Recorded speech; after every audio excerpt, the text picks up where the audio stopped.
Today, we're looking at a really interesting angle on our relationship with books. Hmm.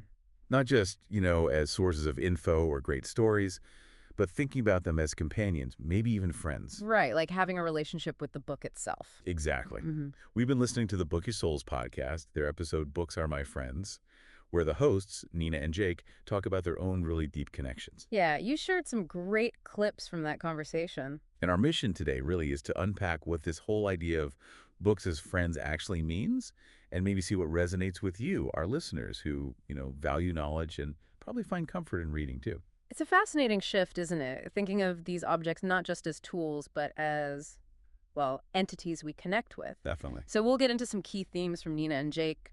Uh, Companionship, books having personalities, how they grow with us when we reread. Right, the comfort factor, escape. Exactly, and even how they sort of connect us across time and cultures.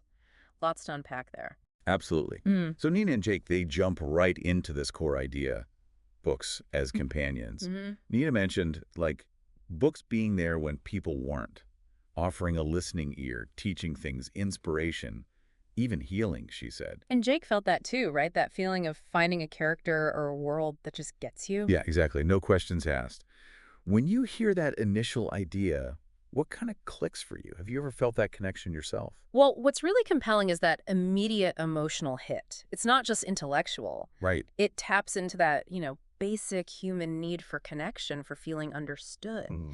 And maybe books, because they're so consistent, so direct in their voice to you, the reader, maybe they fulfill that need in a really unique way, like a reliable presence without all the messy bits of human interaction. That's a great point. Then Nina brought up this idea, which I loved, that different books almost have personalities. Oh, yeah. Like what? Like some are funny, others serious, some mysterious, others just Yeah. comforting. A warm hug, she called it. I like that. And Jake was on board. Totally. So thinking about your own reading history, does that resonate? Can you think of books that feel like a specific type of friend? Oh, absolutely. When we say Og has a personality, we're really describing the feeling it evokes, right? The sum of its parts. Yeah. A really witty book might feel like that clever friend you have. A huge fantasy epic could feel like the adventurous one. Uh-huh. It's funny how easily we assign these human traits based on the experience they give us. Makes you wonder what creates that feeling, the author's voice, the themes. Good question. And Jake then shared something quite personal about being a shy kid. Uh-huh. He Okay. said books like Harry Potter, Percy Jackson, Sherlock Holmes, they made him feel like he belonged. They were his squad, he said. Wow, that's powerful. Yeah. And Nina had similar feelings about characters like Anne of Green Gables, Matilda, Elizabeth Bennet role models, companions. Right. Did you have anything like that? Books that gave you that sense of connection or belonging when you were younger? I think that really shows the power of identifying with characters, especially when you're figuring things out. Definitely. These characters can become so important, showing you ways to be or just making you feel less alone if you feel different. Mm. It really highlights how fiction can meet these deep emotional needs, particularly in those formative years. What is it about stepping into someone else's shoes, even fictional ones, that feels so validating? It's a great question. Then they both talked about rereading. Ah, yes, how books change. Or we change. Exactly. How the same book can hit completely differently depending on where you are in life. Nina used The Little Prince as an example. Oh, classic. Said she cried at parts as an adult that went right over her head as a kid Yeah. because she suddenly got the deeper meaning. Been there. Absolutely. Have you had that happen? A reread just opens up totally new layers. Oh, for sure. What do you think causes that shift? Is it just us growing up? I think it's largely about our own journey. Yeah. Yeah. The context we bring changes everything. We come back to a book with more experiences, more emotional data, maybe. Things that seemed simple before suddenly have weight. It's like meeting an old friend after years you've both changed, the conversation's deeper. It really makes you think, how much of understanding a book is about who we are right then? That's profound. Then they touched on comfort reads. Nina mentioned turning to poetry, Mary Oliver, Rumi during hard times. Finding solace in those concise words. Yeah. Well, Jake, he goes for the complete escape. Fantasy, sci-fi, a mental vacation, he called it. Right, a total reset. Makes sense. What about you? What do you reach for when you need comfort or just a break? Good question. Maybe more character-driven stuff, something absorbing. Yeah, see? It shows how different genres serve different needs, doesn't it? Totally. Poetry might offer validation, that shared human feeling. Fantasy lets you just check out for a bit, which can be incredibly therapeutic. It's about what psychological need you're trying to meet, I guess. Right. Then the conversation took a turn towards the sensory stuff. Ah, like the smell of old books. Exactly. That nostalgic smell, the whole atmosphere of bookstores and libraries. Mm-hmm. Do those things add to your connection with reading? Oh, massively. Those sensory details hit powerful memory centers. Yeah. The smell of old paper, it can evoke comfort, nostalgia, a link to the past almost. And libraries, bookstores are often quiet, full of potential. Like safe havens. Exactly. Calm, stimulating. It's that mix, the physical object, the atmosphere, the promise of stories inside.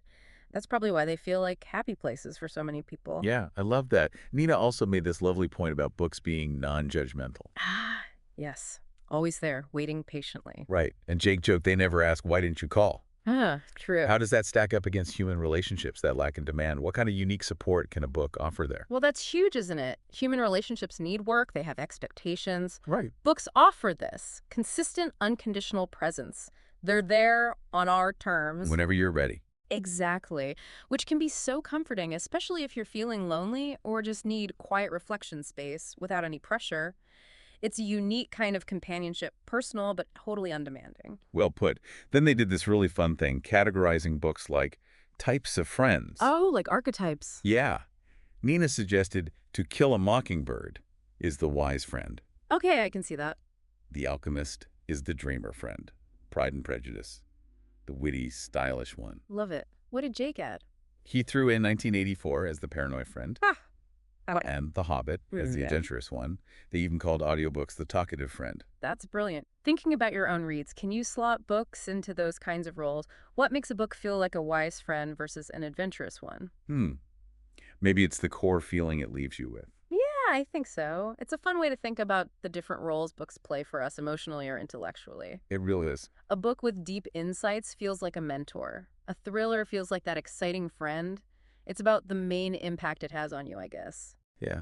They also got into how reading something relatable makes you feel less alone, Oh, definitely. That sense of connection. and how stories bridge gaps across time, language, culture. They mentioned classics like Romeo and Juliet or Odysseus. Right, tapping into universal human experiences. Have you ever felt that strong connection either to other readers through a shared book Mm. or just deeply relating to a character's feelings?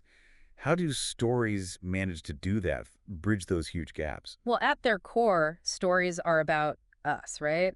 Human emotions, struggles, hopes, those things are pretty universal. True. So when you read about a character going through something you recognize, boom, empathy, shared humanity. It cuts through the isolation. Yeah. Literature becomes this amazing bridge connecting us to people and times totally different from our own, but reminding us we're all sort of in the same boat. That's a beautiful way to put it. Finally, they did the classic desert island thought experiment. Ah, the 5-book challenge. Always tough. Right. We won't make you pick just 5, but what books come to your mind as ones offering lasting value? Comfort, insight, the kind you could keep returning to. Oof. Okay, no pressure. But yeah, the ones that spring to mind are probably those with layers. Ones you can keep digging into. Exactly. Maybe a really rich poetry collection for capturing emotion. Maybe a big philosophical work that asks the tough questions.